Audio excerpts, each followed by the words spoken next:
Hmm, I found myself sittin' and thinking a bit deeply tonight. I had something hit my heartstrings recently. It made me shed a few tears, and I was wondering if this has ever hit home with you. You see, when my son and I get off the phone, he never hangs up without saying, I love you. Every single time he says those words, he says it so fast and naturally that it shocks me to hear it. I realize that's something that I just don't hear anymore and haven't in years. It doesn't matter if we talked for 2 minutes or 2 hours. Before he hangs up, he always tells all his family members, I love you. Bye. And then it hit me. Years ago, I taught him to do that by telling him often those very words. I told him a million times a day, I love you, and I also used to tell him, you can be anything you want to be when you grow up. You just need to want it bad enough.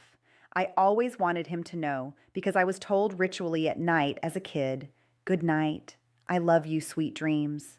But you know when it's just said as a habit and when somebody really means it. I wanted my son to know that I really meant it. I didn't want him to feel awkward saying it as my dad did.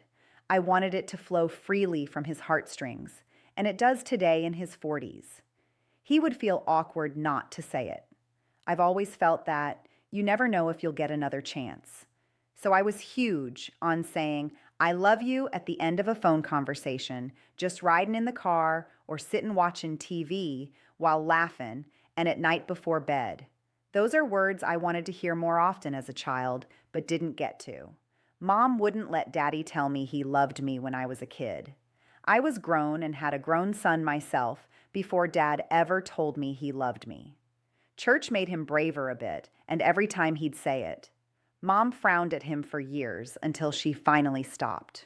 Once he started telling me he loved me, he never stopped saying it when I'd visit and get ready to go home. That's why I wanted my son to feel he was loved every day.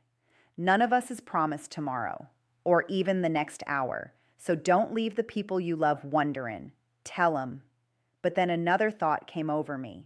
I realized that somewhere along the way, I stopped saying it myself over the years. I found myself in a situation where words of love weren't welcome, and it wasn't something of my choice, but it was denied me to say at all costs.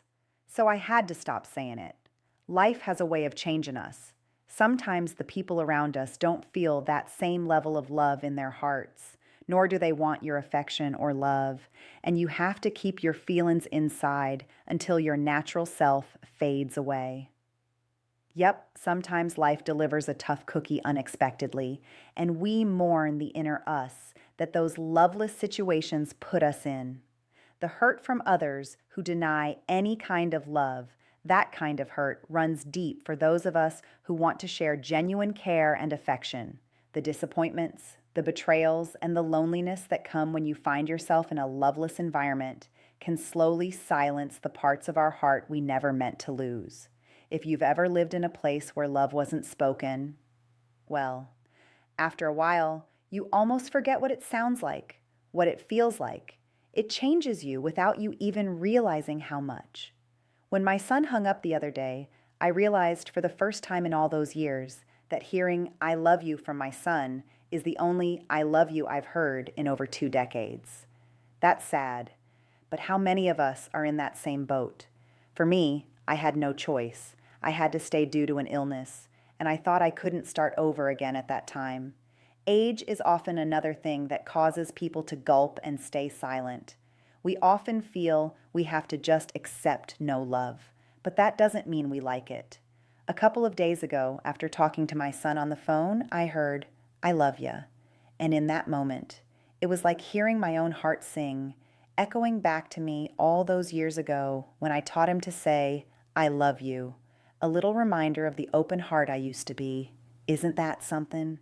Sometimes the seeds we plant in somebody else's life, especially a child's impressions, grow into the very thing that finds its way back home to us and even to our grandchildren. They get to experience the I love yous that you planted years ago in their parent. So today, don't leave somebody wondering. Tell your kids, your parents, your grandparents, tell your best friend, your husband, and your wife. Make sure to tell all your people, every chance you get, because one day one of those I love you seeds might become the memory somebody holds on to forever. And maybe, just maybe, it might be a reminder to you of your true self still inside somewhere. I'm Hannah with the Appalachian Sage. I'll see you next time. Until then, don't forget to tell your loved ones, I love ya. It should make you feel as good for saying it as it does them to hear it. Be well, be blessed. Well, I just found the cutest little things. These little terracotta sugar bears are soaked in warm water for about 5 minutes, patted dry, then tucked right down into your brown sugar. They help keep your brown sugar soft and easy to scoop. And they're even handy for helping keep salt, popcorn, spices, crackers, potato chips, and cookies fresher and crisper, too. I just had to share these because they're cute as heck, and they really work. I've linked them in the video description if you'd like to take a look. As an Amazon associate, I earn from qualifying purchases at no extra cost to you, and I sure do appreciate your support. They also come in other adorable designs like bees, but I just fell in love with these little sugar bears.